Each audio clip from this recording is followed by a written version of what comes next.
Welcome to Scandal Water, where the tea is hot and the conversation lively. Your hosts, Candy and Ashley, will discuss a peculiar story somehow related to the entertainment industry. This podcast might not change the world, but it just might satisfy your thirst for an intriguing tale. Oh, it's that time of day. Tune in and hear what the ladies say. It's time to bend your ear when the silver screen appears. Stories about the stage and screen and everything in between. So come on and join the fun. The curtain opens in 3, 2, 1. Stories in Scandal Water, it's where you need to be. Stories in Scandal Water, let's pour you a cup of tea. Hello, Ashley. Hello, Candy. Happy British National Tea Day, Ashley. Cheers! I am very excited about today. I am too. Hey guys, if you're like Ashley and myself, we actually just recently learned that there is a holiday on April 21st. Today, the day that this will come out, they celebrate every year British National Tea Day in the United Kingdom. And this is a big deal. It's been going on since the middle of the 19th century. And obviously it's because they have such a love for tea. In fact, we found a few statistics. They consume more than 60 billion cups a year of tea in Great Britain, which is more than 165 million cups a day. That's a lot of tea. That's a lot of tea. So obviously we have a connection to tea. In fact, with our Scandal Water being, such a big deal over here, we decided we wanted to celebrate big. So Ashley's going to tell you about something exciting that's coming up here in just a minute. But first, I wanted to share with you our April giveaway. If you would like to have a chance to win your very own Scandal Water t-shirt this month, all you have to do is post a picture of yourself on Facebook holding a cup of tea with the caption, #ScandalWaterPodcast. It can be on your personal Facebook page. It can be on the Scandal Water Facebook page. It doesn't matter. As long as there is a picture of you holding your cup of tea with that caption, #ScandalWaterPodcast, you will be entered to win. And the winner will be announced on April 30th. So Ashley, why don't you tell them what's coming up? So one day I was doing a search for other podcasts that feature tea because I really like tea and I wanted to learn more about it. And I came across this podcast called Pod of Tea. It's hosted by Emma, and occasionally her husband Jack makes an appearance as a guest. So after listening to several of their episodes, I said to Candy, we have got to have them on our podcast. And a friend of mine, DK, he had mentioned to me that we should do an episode about tea or people that like tea or something like that. So I thought, what better thing to do than to actually interview some real, for lack of a better word, some real British people and to see what their relationship with tea really is. Because, we have in our head what the British residents and tea is, but what is it really like? They were so gracious to agree to come on our show. And we decided that our format was going to be more like their format. So I'm excited for Candy and I to have the opportunity to just kind of have a unplanned conversation, just very loose questions and just sort of get to know each other and drink our tea and have a good day together on British National Tea Day. Can't think of a better way to celebrate. Let's do it. Let's do it. I would love to know how your podcast came to be. I saw that it started back in 2018, so you've been at this a while. Could you just kind of share with us how it started? Yeah, we went on honeymoon to Japan, and when we were out there, I was drinking a lot of green tea. We tried a blooming tea, didn't we? That really sort of sparked the imagination. So it was a tea, and above there was projections that made flowers appear in the cup, and no matter where you put the cup down on the table, another flower would come to be. And I just thought, wow, that's really interesting. You should probably give some context there, because it was at a part of a light show, an art It's museum. like a light museum. Yeah, like a light museum. It was really strange. So yeah, you put the cup down on the table and this flower would just bloom in your cup. It was magical. So, and then I think because we were on holiday, you get a lot of time to sort of relax and think. And that's usually when a load of creative ideas start to appear. And I think it was in the airport on the way home that you came up with the name Pod of Tea. That is so which we adorable. thought was brilliant. It is brilliant. So cute. It is brilliant. And I didn't understand how brilliant it was until I heard you say it. So I was like, Pod of Tea. And then you said Pod of Tea. I was like, oh, That's a genius name. I love it. Yeah. So, and then I think we were in the airport and I was just like, oh, I'll make a Gmail account. And it just sort of snowballed from there. But I've always really liked tea, well, as an adult. And then I realized most of my, like the best conversations I have tend to be over a cup of tea. So that's how it started. So I thought, oh, I'll just, for a bit of fun, have cups of tea with like either myself or whoever could rope in to get on. And then I just went down the rabbit hole, and there is so much to learn about tea. I had no idea, and I'm still learning absolutely loads. And that's one of the things I really enjoy about your podcast, because I've started to really delve into them, is learning all of this really interesting stuff, because I've loved tea my whole life. I'm an Anglophile. I love all things British and English. I love Agatha Christie. I love London, that whole thing. I'm a Southern girl that got, I don't know, some kind of British DNA in me. But learning all of this stuff is so cool to me, and learning, I just never thought about it. I just enjoy the flavor. You know, it never dawned on me the actual history of tea itself. So that's been really cool to learn from your show. Oh, that's great. That's great to hear. Yeah, I as it went on, I started trying to find out more and more information to put in the episodes, because and then I've had some guests on who have sort of taught me things that have just been, you know, amazing to hear about. Now, did you guys always interact together, or when did you just start doing it kind of as a couple? As a couple, well, I usually come on when there's no guests. Yeah. Like, and Emma's like, do you want to come on? You don't have to come on. And I'm like, yeah, I'll come on. I still put you, like, whenever I write the credits, I still put like hosted by Emma, and then I don't ever featuring want to guest be an official host. Jack. I think it's funny that I'm always a You guest, always just- even yeah. I think it's many of the cute. I episodes. like it. Which, speaking of, are you guys drinking any tea tonight? Yes. What are you I'll drinking? bring mine round. I've got a Darjeeling, which I wouldn't normally have something that's caffeinated at this time at night, but I need it. Okay. Yeah. I need that caffeine. So yeah, I've got a little Darjeeling. And I'm on the Earl Grey. Earl Grey. What does your cup look like? Oh, it's like a blue Oh, it's pretty. Terracotta. I like It is terracotta pretty. one, Yeah. yeah. And I'm representing Winnie the Pooh. that. Very nice. Because- Well, Nice. I have my Anglophile English breakfast tea from Twinning. I love it. yes. And my cup says, "Let the adventures begin." Oh, wonderful. Yeah, it's a big cup. It holds like 16 ounces of water. So it's a full bottle of water and tea. And Very I wanted nice. to ask you about this, because Candy, I'll let you tell yours in just a second. I leave my tea bag in here the whole time, which I think I have been doing wrong, because sometimes you'll talk about, you need to take the tea bag out. I'm like, oh, okay. But I like a really strong tea. So let Candy share what This- she's drinking, and then you guys tell me if I've been doing this wrong my whole life. I'm trying something new. It's a coconut oolong tea that my kiddo bought for me in Williamsburg. So, Oh, what's your mouth? Oh, That pretty. sounds lovely. yeah. It's a very pretty Yeah, one. that sounds really good. Yeah, I like an oolong. Yeah, You me get a too. lot of very nice flavored oolongs as well. I haven't tried a coconut one before, but I'm imagining it, and it's delightful. It's very tropical.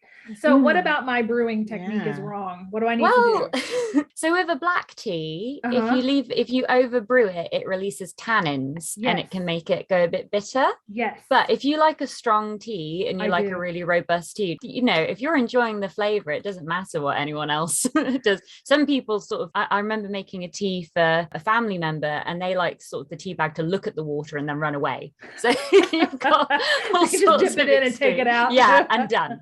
And no milk. So do you have milk in your tea, or do you have I it am- black? No, Ooh, yeah, I hardcore. actually have a dairy allergy, and I have an orange allergy. So I have to check the ingredients of tea to make sure it's not some like bergamot oil. I did not realize was like an orange type of oil, but I'm very allergic to both dairy and oranges. Yeah. So this is just a straight up black, nothing's in it, no sugar, nothing. I'm like, Just a plain breakfast tea. Yeah, I mean, I don't have milk in my Darjeeling, but I'm not quite as hardcore as you here. So Darjeeling is quite a light tea, so that's Okay. why I like it without the milk. But a breakfast tea, but we're like, the UK is a bit odd with our obsession with putting milk in tea, like most most I bet places. it would be really good. I bet it would yeah, taste very good. It's nice, but I've It just smooths it out, doesn't it? if you- Makes it taste like Yeah. the feel of the tea tastes different. yeah. And Mm. again, if you've got a lot of tannin in the tea, it kind of calms it down a little bit. I've heard, so if you can't have bergamot oil, you wouldn't be able to try an Earl Grey, which is just, that I is a have great tried I'm sound. it. trying it for you. Yes. Well, I did. I have had had it before, and I remember getting kind of sick afterwards. And I was like, why am I getting sick? And I finally looked up what was in bergamot oil, and I thought, I can never drink Earl Grey again. I'm very sad, but it was good. Is there not a version of it with that out of it? We're going to have to find one. Yeah, there might. I'm going to go on a hunt to find you an Earl Grey that you I can wonder drink. if Lady Earl Grey has it. That's really citrusy, Lady Earl Grey. So it's probably got extra. Yeah. Okay. Aside from the milk thing though, my nan would approve because she always leaves the tea bag in her She tea does. from start to finish. And just before, when you asked what teas are you having, I took the tea bag out of mine because I'd left it in because I love a strong tea. Yeah. I do. But I most of the time I will leave the tea bag in if I'm having a decaf English breakfast. If I'm having that, then I'll leave it in because decaf ones tend to be a bit naff in taste. So I leave it in there and then it tastes like a normal tea. So. Gotcha. So since we're talking about tea and advice, I'm going to confess that I am new to tea. I am a Diet Coke addict that's trying to be healthier. So I've picked up tea more recently. So what would be some advice like for somebody who's not the huge tea drinker and likes sweet stuff? Like what are some tips? Okay, you like sweet stuff. Have you tried your teas with do you like honey? I've tried a little bit of honey and I've tried a little bit of salted caramel syrup, and that's about as far as I've gone. You might I've never seen it here in the UK, but when I was in Canada, I had a London fog and they made an Earl Grey and then they put in hot foamy milk and then vanilla syrup. Oh, that sounds amazing. Sounds really good. Yes, really good. And if you've got a sweet tooth, a sweet chai tea. So if you were to go to like a Starbucks or something like that, they will do a chai tea, but it'll be super sweet and it will be really nice. So that might be a nice sort of gateway tea Thank you. for you. Yeah. Perfect. I mean, if you like Diet Coke, because that's got caffeine in, hasn't it? So it gives you that little lift. I would try and find a black tea that you like, so you still get that little buzz from it as well, because the temptation can sometimes to go for like the fruity teas. I'm not the biggest fan of just plain fruit, like berry teas a lot of the time. I think they can be a bit disappointing because they smell really great and then they don't often live up to the taste. Yeah, try a nice sweet chai tea. That would be where I'd go. Chai tea latte they come as in the coffee shops. That's my recommendation too. Yeah. I know all that information as well. You know it secondhand. You've learned it. I think with the health thing, people often tote, like when they say, oh, you're going to be healthy with tea, they tell you to have a green tea. But green tea can be very easy to brew wrong. And if you cross it over into brewing it, it tastes awful. Like it's one of the teas, if you like have just boiled the kettle and it's like 100, I don't know what it is in America, 100 degrees is what we would say. Celsius. It will 212. Yeah. 212. Okay, yeah. In Fahrenheit. Is that too bad? It will make it really bitter, really. And then if you over brew it by even a minute, it will go bitter. So most people say, oh, I don't like green tea, and it's because it's perpetually over brewed, which I do and have done a million times. But that's always the healthy tea. Everyone goes drink green tea, and then everyone goes off tea because they're drinking horrible bitter leaves. That makes a lot of sense. It does. Perfect sense. Yeah. So I have a question about tea as a way of life.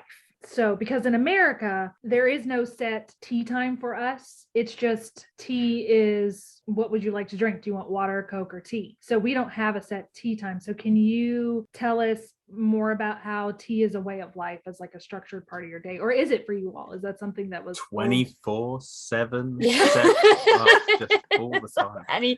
Not just us, no. The British culture. Yeah, it's like everyone offers a cup of tea when you go around their house and stuff. Yeah, I'd say the general like routine of it would be you wake up and have a cup of tea. And then if you so it's that nice little like, it's how I wake up in the morning is I sit and have a tea. And then if you say you were going to work, you'd probably go to work and then you'd work for like maybe half an hour and then make tea. Oh really? See, I'm different. I'd make a cup of tea, then work straight for away. half an hour and then have another one. And then you have lunch, or you'd probably have one. And then you would definitely have one probably around 3 o'clock-ish, because that's when you start to dip. Okay. Then you'd have one when you got home from work to celebrate that you've just got home from work. So how big are these cups of tea? I mean, are they what, 12 ounces? Yeah, our mugs, I think our mugs as a standard is 250 ml. So like the size of a can of Coke. Okay, 12 ounces. Yeah, maybe a little bit bigger than that. Yeah. Just a little bit bigger, yeah. But we've got mugs in our cupboard We've got that are massive like insanely ones. big, and then some that are like really tiny. Yeah. So it just depends on your mood. So that's what I mean, we are a little bit extreme in how much tea we drink. We are, yeah. But I mean, my friend Charlotte, I think, holds the record for a person that I've seen drink the most tea out of everybody, and she will drink one. How many did she say she has? Probably about 10 cups a day. So is that the only thing that you drink then? Is that like your beverage of choice? Yeah. I'd say that's the go-to for like comfort. Yeah, just to have something on the go. I think honest to God, in our house we have a constant cup of tea on the go. So like when we finish one, it's about 10 minutes past, the other person's like, shall I put the kettle on, shall we have another cup of tea, and we just get another one going. It's that little moment to see who asks first. Like, cheekily finds a way of making the other person make you a cup of tea. Is the way to go. It's probably tea and water, really. I think it might not be the same type of tea each time. Sometimes mix it up. We keep squash in the house because if children come around, they'd have squash. Now explain what that is, because you said that in another episode. That squash is not what we think squash is. No, so it's like a cordial. Do you have cordial? So it's like a concentrated juice that you put in a little bit in the glass, like, and then top up with water. Teeny tiny. I don't think we do that. It's like our go-to child drink is squash. So it's you'd get orange flavor or black. It's loads of sugar, but it's really, really small, and then it dilutes. If you ever visit the UK, don't drink it straight because it's like horrible. Which I've met Americans who did. So when I went to university in the first year, some Americans came over for a term, and they sat there like, "There's something wrong." I can't do the accent. I'm so sorry. It's okay. You can try. I went to do it. And I was like, I'm with actual Americans. No, go ahead. It's okay. Please do it. You're like, there's something wrong with your orange juice. And you're like, what are you doing? Put the squash down?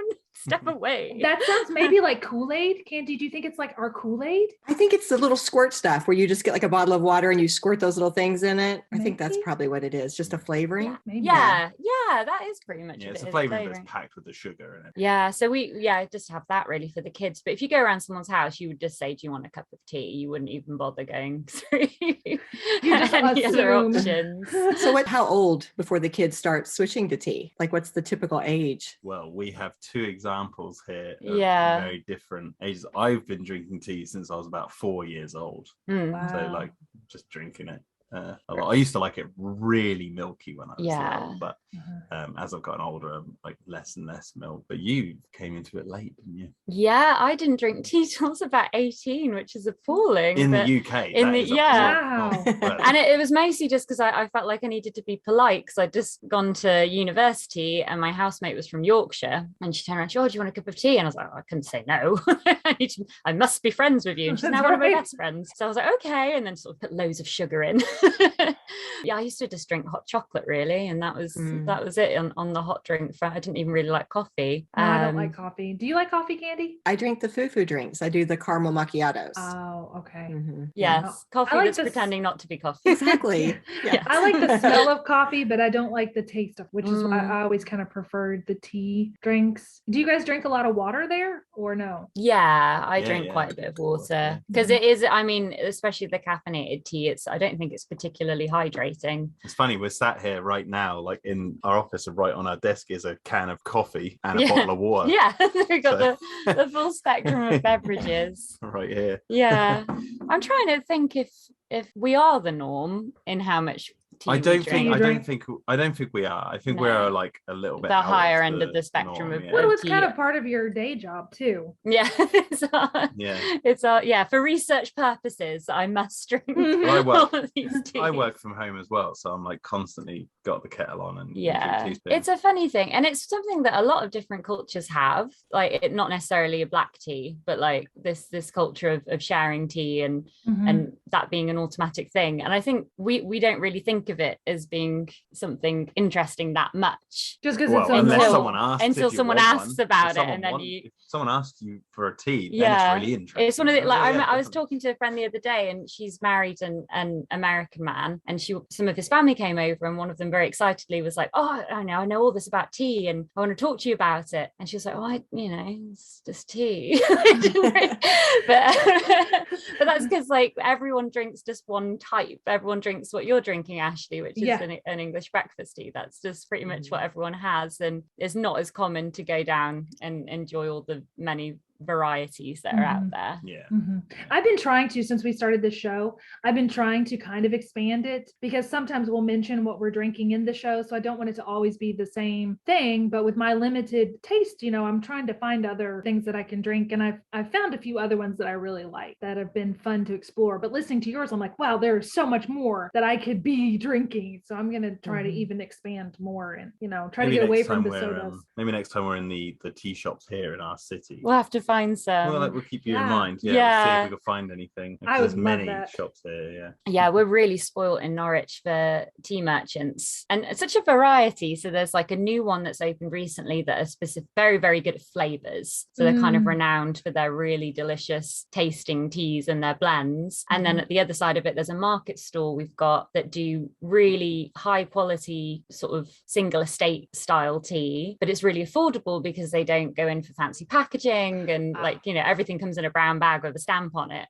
But it's just really good tea. So you've got like the whole realm of teas here. Do you guys prefer loose leaf or the sachets? Like a tea bag. Tea bag, yeah. So yeah, a tea bag will be like how tea comes in general. Like everyone just buys PG Tips or Yorkshire tea here. And I prefer the bags. yeah, it's convenient. If I was having anything other than like what we would consider a normal cup of tea, then I'd probably prefer a loose leaf. So this is a sachet here. Is this what it looks like for you guys? This is yeah. That's what it looks like. So but not all of them look like bag. that. This is not what they all look like here. This is a fancier brand. Normally what they'll look like is, I'm going to open this decaf. They're kind of like a paper sort of bag.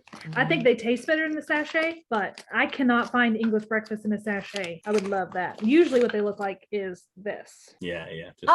Yeah. Tea bag, as we go. Yeah. In my opinion, what I'd say is one of the most popular brands of tea here would be Yorkshire. But just like a household tea, and that just comes in a flat square tea bag. But it's kind of like one of those, if it ain't broke, why fix it? Yeah. Things everyone gets very like that's. I remember it's a proper tea. There's a brand in the UK, I don't know if you get it over there, called PG Tips. And I remember being a kid back in the day when they had their advert came on, and it was like they had the square tea bag, and then it molded into the pyramid shape, like you said. And it was like it allows the leaves to swirl around. I just remember this being this like revolutionary tea bag. And it's like, oh, we have to get those. And it's iconic now for them, isn't it? Yeah, they haven't changed, but we researched that they're not as good. It's because they changed what they're made out of, so they've switched it to it, which is good, a more biodegradable. Yes, I remember you all talking about this in one of the episodes, but it just biodegrades and it's breaking. And they're all like, there's just tea leaves everywhere, so they're going to have to sort that out quite quickly. First, I have to tell you this. I auditioned for a play last night, Agatha Christie, Witness of the Prosecution, and I listened to you before I went because I had to do a British accent. So I was like, I'll get this back in my head. I wanted to ask, you've been doing your podcast since 2018, and I know that you guys have your flavors that you've mentioned that you really like, that, kind of your standbys. But when you think about all the flavors you've covered over all of these episodes, is there kind of a standout or a fun one that pops to mind? I always say milk oolong. That came to mind. Because that I think that's the tea that I've found so far that has just made me go, wow, how does that actually exist in nature? So milk oolong is a tea that tastes like milk, and it is just so the same tea leaves that are used in the teas that both of you are currently drinking are the exact same tea leaves in this tea, but because of the altitude that it's grown at and the way it's cultivated, it tastes like milk, and it's really bizarre. That is Ashley's answer. Maybe. Oh my gosh, Ashley, yes, this is your milk. It's got no milk, so you do have to be careful where you get it from, because sometimes people buy a cheaper variety and they add milk flavoring to kind of cheat, and that I imagine would have dairy in. But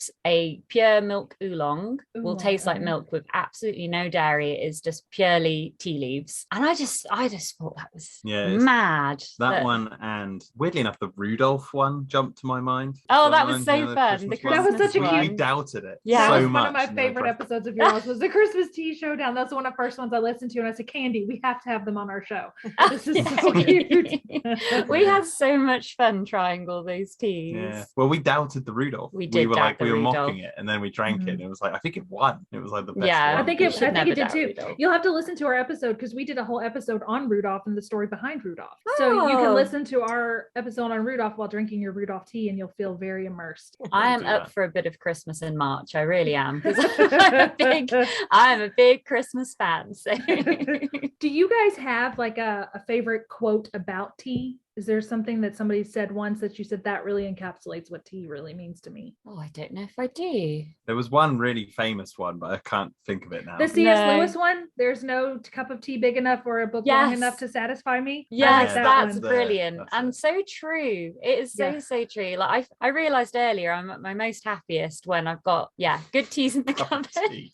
A cup of tea. How shocking! And a good set. So I put all the books I want to read underneath my lamp. So when that's at a Yes. good height, and I know that like it doesn't matter how fast I read the book that I'm reading at the moment. There's loads to come, and it's Mhm. just it's a lovely, satisfying feeling. It really is. That's one of my favorite things to do in the morning is I have these books that I read, these devotionals that I read, and I drink my cup of tea. And then at night, I don't get to do this as often as I would like, but I have this library area because again, I'm obsessed with British stuff. So I tried to make it look as much like a British library or my idea of one. And it's where Candy and I record. So I have all these little twinkly lights and it's a bookcase and the walls are like this red color, and I like to sit in the armchair and turn on the twinkly lights when it's dark and put my cup of tea and then have my little book and have my cat come in there and sit with me, and I'm like, this is it. This is my Scotty. my little cat, Yeah. Scotty. Yes. Making up a Scotty schedule. Cool. Scotty visits us quite often and Henry visits us Mhm. very often, but Scotty's the one that's the most vocal. He was actually crying outside the door earlier, so I'm surprised Aw. you didn't hear him because I locked him out. Well, if it makes you feel any better, in our living room, we have a bookcase full of books and we have our twinkly lights running Yes. outside. So you're very close Oh. to actual. Wow. I will send you guys a picture later of what it looks like. That'd be, It's I'd my love a little heaven. library. That would just be Oh, it's in my not. head. It would need to look like the Beauty and the Beast one. That's it. That's what I wanted to look like. That was my, Yes. because when Beauty and the Beast came out, I was about 11 years old. And so when that ballroom scene happened and that thing, I was like, this is it. This is like the epitome of I could just die and go to heaven right now. It was the Yes. ultimate in technology and all that. And I got to go to Disney World shortly after they made the Beauty and the Beast room. I walked in there. I was, I think, 29, 30 years old. And I was like, this is it. I'm in This the is- ballroom. I It made was a it. dream come true. I made it. I'm here. Yes. I want to hear you and Jack talk about Jurassic Park. Is what Oh, I you would want like to to you want hear. to skip straight to that? Okay. I would like to hear this. okay. Oh, Jurassic Park. Yes. Well, there's actually, just to say, there's certain things I can't talk There about is certain because I'm things you currently in can't. the middle of working on the next one, the next movie. So You're working on the- aren't you? yeah, what's that? Yeah, I work Wait, on the wait. marketing for those movies, for the new Jurassic World movies. So I'm actually under NDA for the Dominion. I cannot believe this. This is I'm gonna tear up a little bit right now. Oh. This is amazing. I did not even know you were a part of that. Yeah, I've been quite tight-lipped on that, but like, yeah, I did the marketing for Jurassic World and Fallen Kingdom, the last Yeah. So what does It that was a- mean? Yeah. What does that mean? one. Okay, well, to cut a long story short and try and get it into a nutshell. It's pretty cool. Yeah, so You don't I have work. to cut any long story short with me. Like, tell me everything. So I've been a fan since I was 4 years old, and then in about 2014, me and a guy called Tim Glover, who lives in Australia, both fans, we met up online, and the new film was announced, Jurassic World, and it was about the open theme park, you know. Yeah.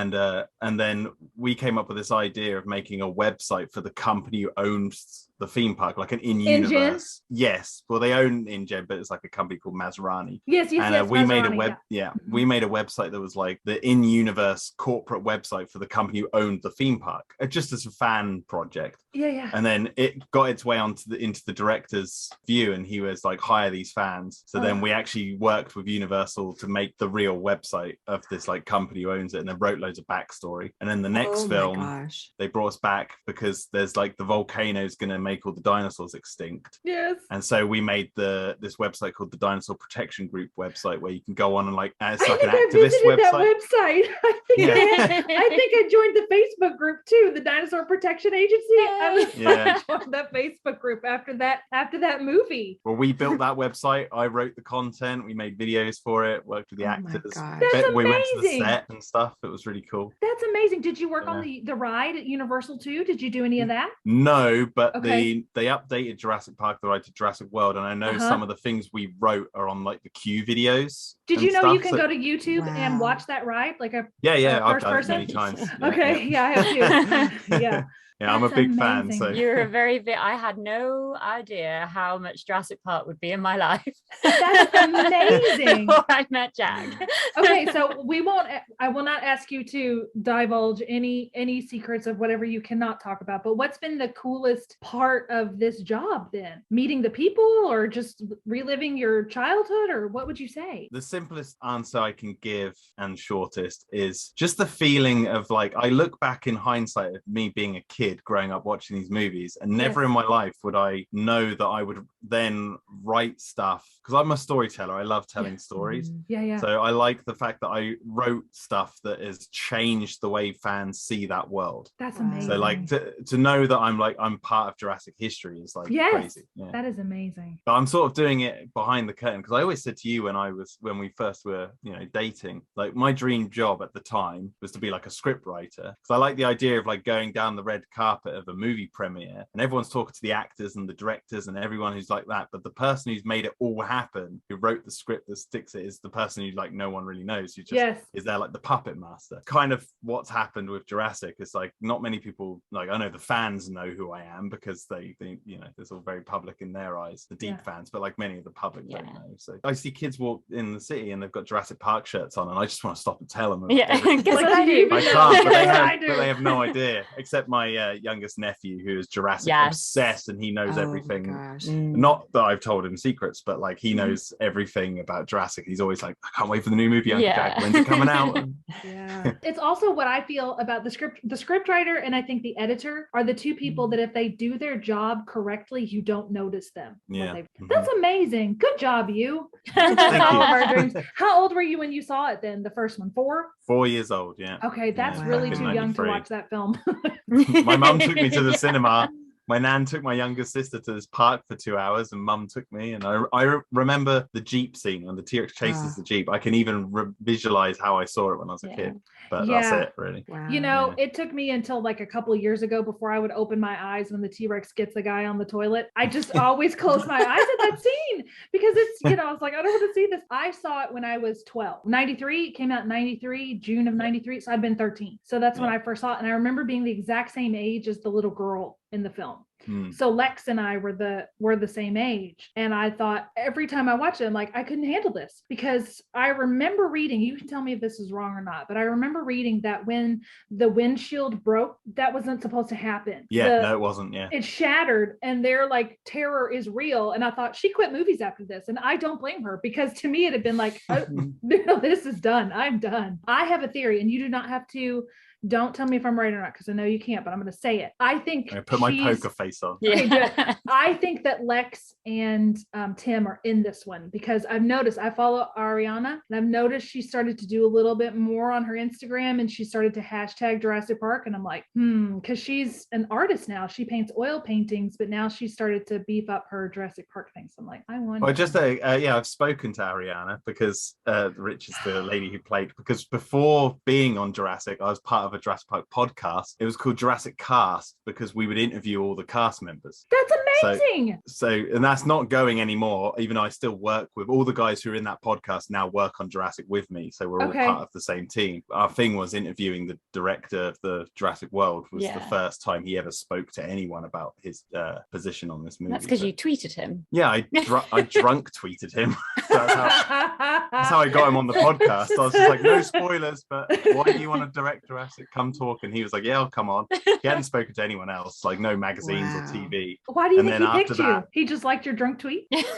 because he knew that how passionate the fans were, because between Jurassic Park 3 and Jurassic World there's like 14 years, so we've been waiting a very long time for the next movie, so he wanted to give the scoop to the fans themselves, and I just happened to be the person The one who asked. the one who asked. Right place, right time. But then we used that as a springboard to be like, we've talked to Laura Dern, blah blah blah, just lied, and then cast members would come on board based on that lie. But then we did talk to them, and then we built up all of them. Like you talked to Sam Neill and no, the big ones. We nearly got Jeff Goldblum, but we got a lot of the bit part actors, which were the funniest stories. But we got loads of the like big actors in the films, like the lawyer, the guy who got eaten on the toilet. We spoke to Martin Ferrero. We talked to him. We talked to, I could go through them all. Richard Schiff from The Lost World. I could name so many of them.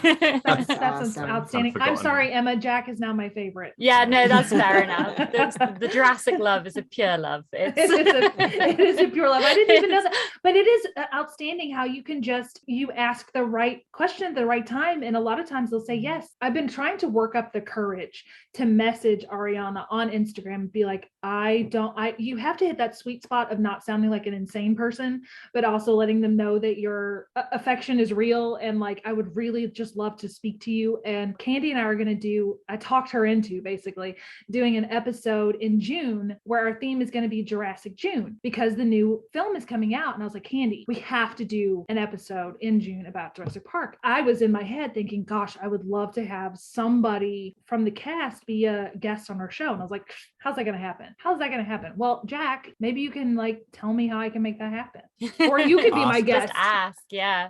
Just ask. That's all we did. So how do you say to someone, I'm not crazy, I just really, you've been a part of my life and I would love to be able to speak to you. So that's the email I'm trying to brew up in my head. Yeah, just make it cool and casual is the way I say, and just I'm not a cool person. If you don't Jack. ask, you don't get. It's the worst that will happen is that you're in the exact same situation where you haven't spoken to her yet. So it's worth trying. You know this about me. That's what I do all that the is time. what that's like Jack's emails. I'm so cheeky. You are super cheeky. I'm so not cheeky. You have to be like cheeky for the both of us, because I'm like, oh no. Yeah. All of these things that you guys are doing at home, how do you manage having a little one too, right? Because you have a daughter, Daphne, that's how old? Like 3 or 4? She's 1.5. Oh, 1.5. Ooh. Yeah. So how do you make that work? So we had her, I went back to work for like 2 months, and then it just didn't, we were exhausted, weren't we? It was loved being a mum. And I love, it takes people in different ways, doesn't it? And there is no right way. Mm-hmm. Some people need to go back to work and provide in that sense, and some people have to go back to work and provide. And it just so happened that our situation felt like we were playing rugby with her. Like I'd come home and Jack was throwing with the baby and he'd get to work, and then it was just like that. And we went on holiday and decided that wasn't working for us. So now I'm basically stay-at-home mum, but I do other little bits, like I do music and I do my podcast, and you work full-time but from home. So found our groove. Our groove for now. Yeah, touch wood that it lasts, because we're in a really sweet spot. It's nice. It's really nice. I think with everything that's happened in the past couple of years, it kind of reprioritizes with everybody what's important, and money doesn't usually sit top of that list. I think once you take everything into account, and I think people's working habits and everything have completely changed now, because so many people have realized that actually they can work from home and they can be very productive at home and that sort of thing. Well, I do music as my like main income. I heard that you did that. Do you write? Do you write for different people, or what do you mean when you say I do music? So I sing and play guitar, so I do folk and country music. Getting into American country music. Yeah, but it's a new love. It's a new love. British, Yes. I have always loved Dolly Parton. I think she is. So we, talking about celebrities and fangirling, I think I would just fall down. If you met Dolly Parton. Oh my goodness. If I ever meet Dolly, my husband loves Dolly Parton as well. So I will be like, if I ever speak to her, I'll be like, listen, I got this girl that really needs to talk to you. So if I ever have an opportunity, not that I ever will, but if you never know, I will hook you up. Can you sing like her? I can't sing like her, but I do sing her songs.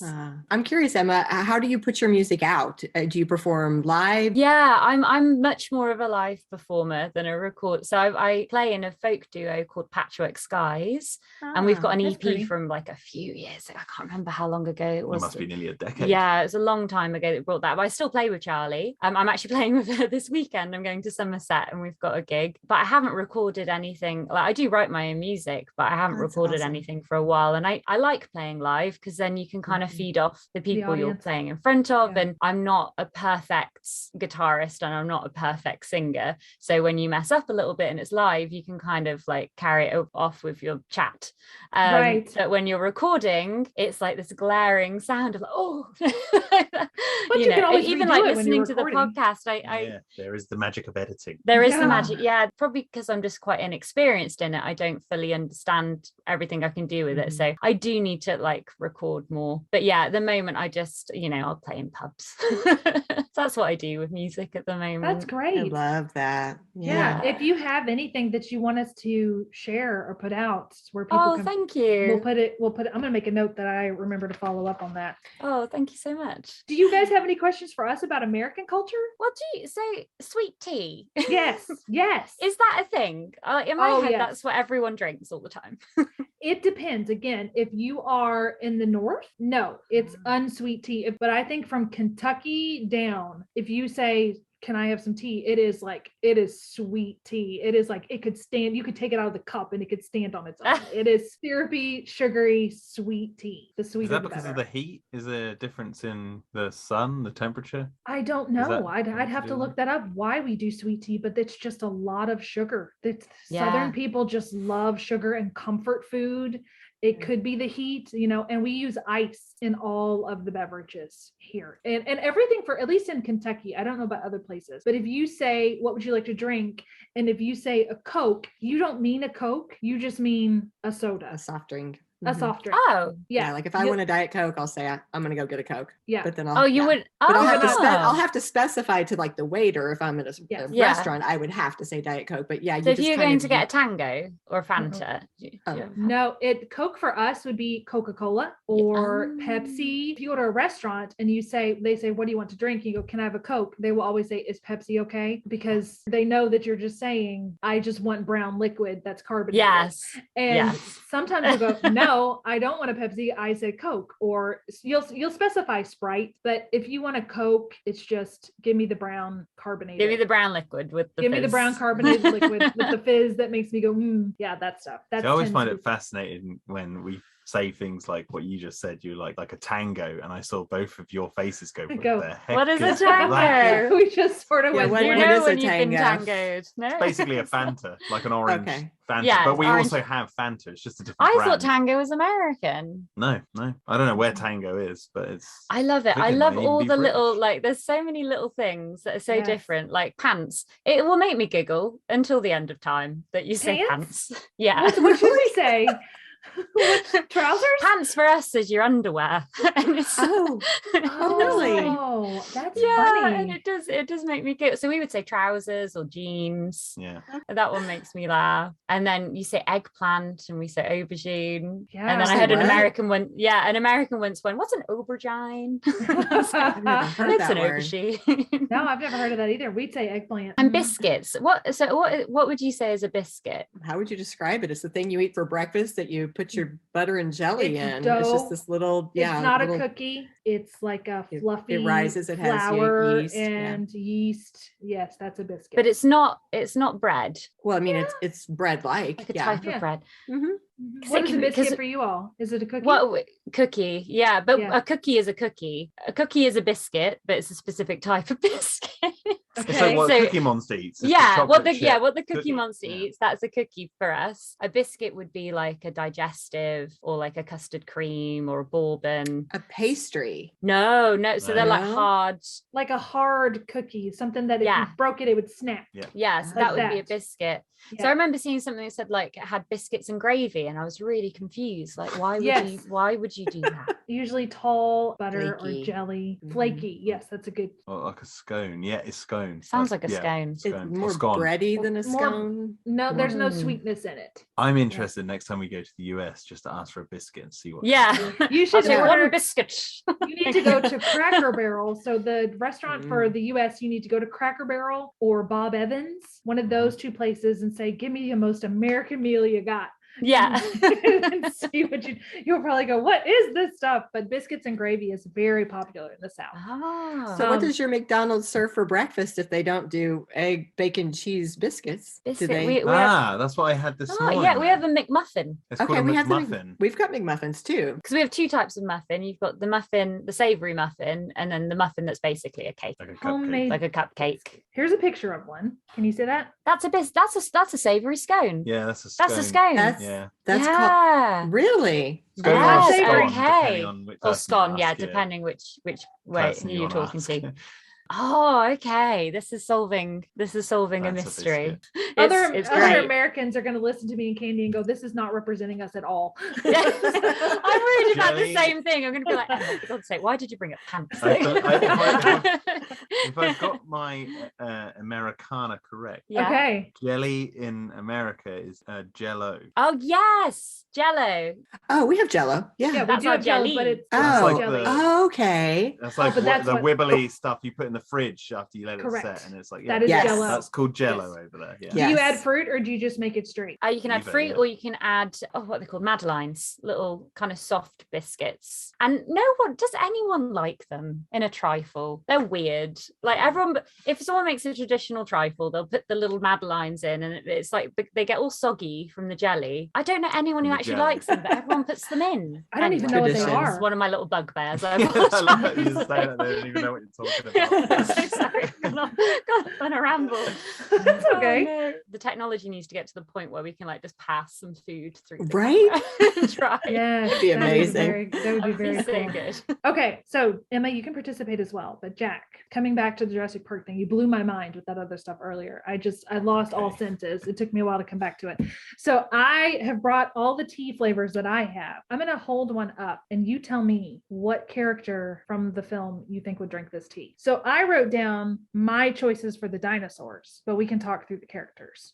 So I'm going to hold up my first one. This is called, it's Twinnings of London, Focus. It's ginseng. It's mango and pineapple flavored herbal tea. Who do you think would drink this?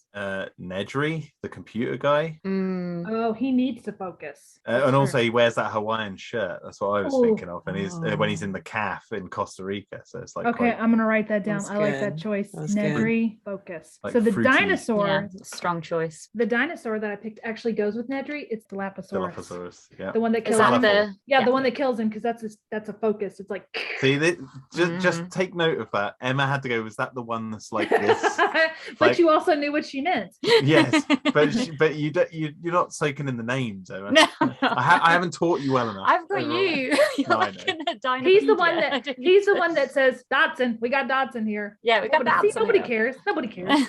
Okay, this one's called Energize Cranberry and Lime Flavored Green Tea. I'm gonna say Alan Grant Really? because he's bitter. His character, he's bitter, and if you overbrew that, it gets very bitter, right? If it's a Okay. green tea. All right. I like it. I would have said Ian Malcolm No, because of the Malcolm's savvy. I've got mine. savvy here. enough to drink a green tea and know how to brew it correctly. That's a good. Emma's got a good argument. So the dinosaur that I picked for Energize was the Velociraptor. Yeah. They got a lot of energy. Mhm. Yeah. This one is called Comfort. It supports joint health. Turmeric, if I said that right. Coconut and ginger flavored herbal tea. Comfort. I'm gonna say Ellie Sattler. Yeah. Mm, Yeah, it's herbal, Comfort. and she's a herb- paleobotanist. Yeah. Yeah, so she likes the plants. yeah, exactly. Mm. I picked the Brachiosaurus for comfort. because They make me Yes. very happy. They comfort me. Yeah. Except for that one scene. That was not comforting to me. That really traumatized me. Oh, the one from the This- last Yes. movie. Yes. Oh, I want you to yes. talk to them, Jack, and have them strike that from the record that she actually survived. I bought a little plastic dinosaur and I said, you know what? Her name's Gertrude. She survived. She moved to France and she became a model. So that's now canon. King Kong came through. He pulled her out. It's whatever we need to do to make her survive. That's what happened in my head. I'll skip through that part. Okay, now we have English breakfast. my favorite. Well, This that's is the got to one be I John picked. Hammond. Well, I picked this for Alan Grant because I felt like he was a See- sturdy, kind of a builder's tea kind of guy. That was my choice. Yeah. No, I'd say Alan as well. I would disagree. But I see. Or I know what you actually, mean. no, I'm going to change my answer Oh. there. Actually, Oh, okay. I'm gonna race say it. Muldoon, Muldoon. because he's British. He's British, Yes, right? yes. And he's sturdy, like you said. So Yes. there you go. I Ticks agree those with that boxes. one. Mhm. English Breakfast. I loved Muldoon. He was one of my favorites. I was so sad that he died because he doesn't die in the book. No, and it's sad that the actor passed away as well. Because Bob I Peck know, was Bob Peck. he's such a good actor. What does he say? They're lethal at 9 months, and I do mean lethal. I like the way he says it. And I do mean lethal. Okay. Now, this I think is the one I had actually picked for Ellie, but Perfect Peach. Oh no, that's Malcolm. That's Malcolm's Because that's how he sees himself. Yeah, because he says in the film, he's like, "Boy, do I hate being right all the time." Yeah. So he's right all the time. He's the perfect peach. Just like a freshly baked peach pie, but in a teacup is what it says. Oh, that sounds nice. Yeah, that sounds really good. This is Bigelow. Oh, for my English breakfast, I forgot to tell you. For the English breakfast dinosaur, I said Triceratops, Rexy, because she's a sturdy girl. Yes. And then I love for Triceratops. Perfect Peach was Triceratops. Oh, did I just say that? I meant Tyrannosaurus. Tyrannosaurus was the English breakfast. And yes, because Grant says that the Triceratops is his favorite. So Yeah. Perfect Peach is his favorite. There you go. We're almost done. I've never conflated teas and dinosaurs, so it's really hard to be This like, is no, that does great. not fit. It does. No, I'm you think protesting. about it. Yeah, like this makes sense. Okay, now we have Tezo glazed lemon loaf. It's a dessert-worthy tea with tangy notes of lemon and velvety, creamy vanilla. Oh, I was going to say that's got to be the kids because they go back and they eat all those puddings. Oh, yeah, okay, yeah. Tim, I would say Tim because we need to pick something very vegetarian for Lex. So maybe this could be Tim's the one eating all the dessert. Tim, the human piece of toast. Although she's vegetarian, but she's trying to eat that jelly and then it all wibbles. Yeah. You ever notice that? Oriental white tea, a blend of delicate white tea buds. Hammond is the Oriental white. Yeah. Because one, he wears all white, and two, Oh, yes. the investors of the part. Oh no, wait, they never mention the investors. Well, they do, but they don't ever go into it. I'm thinking about. And the white book, tea and I'm is not gonna quite break rules. can be quite an expensive tea, and he spares no expense. He spares no expense, and he says it at least 6 times. Oh, here I know who this can be. This can be the lawyer, the decaf black tea, because it's really boring. And it's there's nothing. So we'll make it that. That's the lawyer. No arguments there. Okay, now I've got chamomile herbal. So I think this should be Lex. Don't you? Yes. I agree. Full agreement. Although you did shock me when you said chamomile is not a tea in one of your episodes. I would It's not a tea. It's not. No, everything that's actually an actual tea has to come from the. One day I'll learn how to say it. Camellia sinensis plant. Perfect. It is flawless. It's like the dictionary was talking. I couldn't tell the difference. I have the Charleston breakfast tea, so that's American. Maybe an American breakfast. What's in an American breakfast tea? Let's see. It says ingredients: South Carolina grown black tea. Ooh, I really want to try that. Yeah, this is the one I sent you a link to on Amazon. Okay, yeah. I'm gonna pick Jerry Harding for that. I'm picking that because Jerry Harding's out in the field in that Jeep. Mm-hmm. Even though he doesn't know much about the Triceratops, he's out there rugged. That sounds a true American hero. Right there. Well, then just tell me your nomination for what would Lewis Dodson drink? Is he a coffee drinker? He's just not even part of our He's a team. coffee He's drinker. a coffee drinker. He doesn't even get to be in the game. He's just You know he's in there. His character's coming back in the new movie. Different actor because the other one's in prison. What did he do? You don't want to know. This is called scandal water. This is probably the right place to talk such scandals. Yeah, but when it involves children, it's not a fun conversation. But safe to say, he's not working. He's aware. I don't even know if he's free. I don't know. No one cares. As long as he's. So he was the proper bad guy. Proper bad guy, but they recast him in the new film, and the new guy is really good, bringing the story full circle. Nice. I wonder if it's going to be more like in the second book, where Dodson is the bad guy in the second book. Have you read the second book? Of course, I've read. Okay, I just wanted to make sure. Did you see the look he gave you? I think I've got a copy of it somewhere right here. It was a little bit disgusted. But when he gets eaten by the baby T-Rex, and it's horrible. It's horrible, but I mean, it's fitting for his character. But it just was. I got so grossed out by that. It was Sarah, didn't she? She pushed him out from Yes, under the truck. So she pushed him out from T-Rex under the took him truck. out. Yep, the mommy. But they gave a lot of his character traits to the character Mills, the villain from the last movie. If you've in Fallen Kingdom, Mills, who kills the guy with the pillow. If you look at the way he acts and stuff, they said that like they took a lot of Dodson's character from the second book and put it into Mills. Yeah, I have not seen that movie as often because that Brachiosaurus scene just broke my heart. I mean, I really loved Fallen Kingdom, but I do. That's just because the director says, yes, that is the first dinosaur that you see, and that in Jurassic Park, you see the first beautiful dinosaur, and that scene always hit me as a kid. I loved that scene so much, and I love that particular dinosaur, and just seeing her moaning above the it was sad. It was sad. Yeah. It just hit me real hard. He didn't have to say it was the same one. He could have just lied to us all. No, there's talking about scandals in the fandom. Lots of the fans, myself included, think he was trying to say the same dinosaurs in species, not the same exact individual.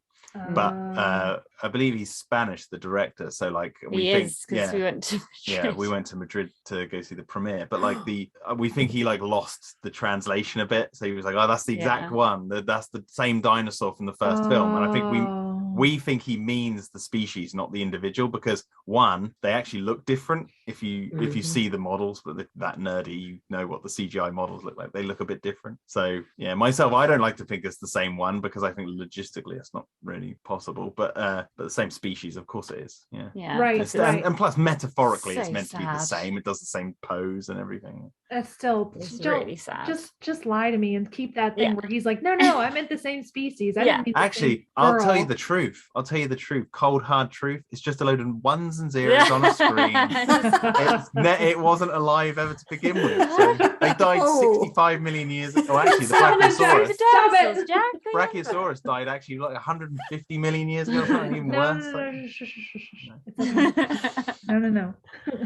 Well, thank you for playing along. That was really fun because I know you guys like to play fun games, so I thought it'd be kind of a little tribute to your show. Candy, do you have anything else that you want to? Just to thank you for talking with us. It's just been so delightful to meet you and talk with you. I just appreciate your giving up your time to do this.